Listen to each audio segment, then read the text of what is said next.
Hey guys, welcome to the Liberal Hive Mind, a channel solely focused on exposing the abundant hypocrisy of the left. You know, I'm sure your parents told you this when you were young, kind of like one of those cliches, one of those things that everybody's heard at least once in their lives. Well, I mean, I guess it depends on your upbringing. But anyways, I'm sure a lot of you guys have heard this. Your parents have probably told you that you need to choose your friends wisely. You need to be very picky and very particular with the people that you allow in your inner circle, because if you're not careful, I mean, it could lead to drama, BS, betrayal, yada yada, you get it. You know, it's basic conventional wisdom. And conventional wisdom, well, it's wisdom for a reason. You know, it's like stereotypes. Stereotypes are stereotypes for a reason, because generally, for the most part, stereotypes tend to be true to a certain extent. But when it comes to conventional wisdom, this is something that Democrats, leftoids are simply allergic to. Just like common sense and fiscal responsibility, you know, basic things that are kind of like the bedrock of society and families and business. Yeah, these are things that Democrats reject, or things that Democrats just don't think are very important. When Democrats make friends, when Democrats choose friends, the only factor important to them is what is politically expedient in the present, in the right now. And that's why we constantly see Democrats making friendships and making marriages with the worst types of individuals. Here are two great examples relating to Donald Trump. You know, Democrats weren't focused on choosing friends wisely. Democrats were focused on choosing friends who could push the narrative or push the message or attack Donald Trump. It didn't matter if Michael Avenatti was a scammer, a fraudster, a real piece of work. No, Michael Avenatti was the key figure behind an anti-Trump narrative, and so Michael Avenatti was the best. He was the best, the guy. In fact, he was so much the best that he should have ran for president. Looking ahead to 2020,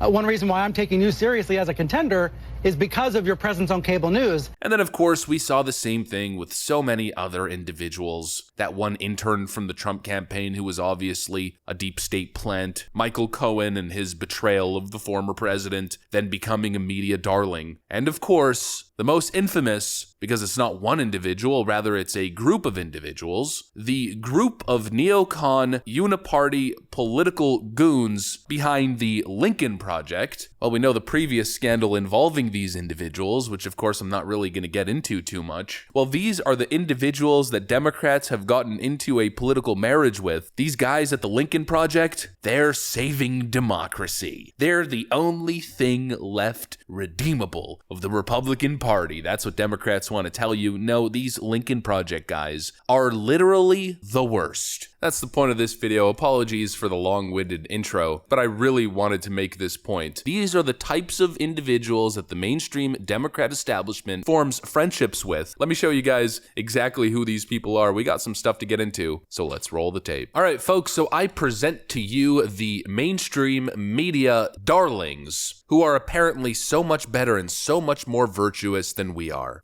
We were attacked by a foreign enemy on September 11th of 2001. The casualties were horrendous, as they were on December 7th of 1941, but the attack on January 6th was more severe also than the attack on Pearl Harbor. Well, some would call it attack, but from the videos that we saw, Steve, from Twitter and just undercover cameras, it didn't look like an attack. If somebody what are you talking about? I'm just talking about all the videos that we've seen, the undercover. What do you mean all the videos? All the videos on Twitter. Well, all the videos on Twitter? Yeah, hold on. Are you guys going to really sit here and tell me that the attack on January 6th didn't happen? That the violence, the bludgeoning of the police officers didn't happen? Hold on. Because of some bullshit on Twitter? Hold on. Here we go. Steve, I'll give you I'll give you my opinion, and then you could talk. First of all, it's not an opinion. Hold on. It's not an opinion. It's a bullshit conspiracy. All right, time out. I'm not only a New Yorker, I'm a veteran. For you, time out. Yeah. My sister's a veteran. My brother's a veteran. He's a veteran. For you to listen to me, for you to say that January 6th compared to 9/11 that's the dumbest I've ever heard. Hold on. Let me finish. Number one, it wasn't an attack. It looked like a guided tour. Okay, that's what it. You're a nut. Are you? Yeah, you right. I am. It was a guided tour. A guided tour. You think a guy beating the cops? What? With all the violence? Who died? Who died? Ashley Babbitt, a veteran. They shot. Yeah, that is Steve Schmidt, one of the co-founders of the Lincoln Project. That is the guy who apparently is so much more virtuous, so much better, such a better human being, and literally right about everything. The last glimmer of hope of the Republican Party. These guys. Yeah, I don't know about you guys, but after watching that interaction, there's only one thought that pops up in my mind. Yeah, that guy, he's the worst. I mean, legitimately, one of the worst human beings, one of the biggest clowns I've ever witnessed. Yeah, that guy's a political operative. That guy's not a real human being, and if he is, well then that's even worse. I mean, what a ridiculous, arrogant narcissist. Anytime anybody tries to speak or make a point to rebuke any claim that he makes, he cuts them off, launches ad hominem attacks, and just generally acts like an unhinged leftist, to be completely honest with you, calling other people crazy when he's trying to compare 9/11 to J6. You know, just a coincidence that the Never Trump faction of the Republican Party happens to be pushing the exact same talking point as Kamala Harris. Not only a place on our calendars, but a place in our collective memory. December 7th, 1941, September 11th, 2001, and January 6th, 2021.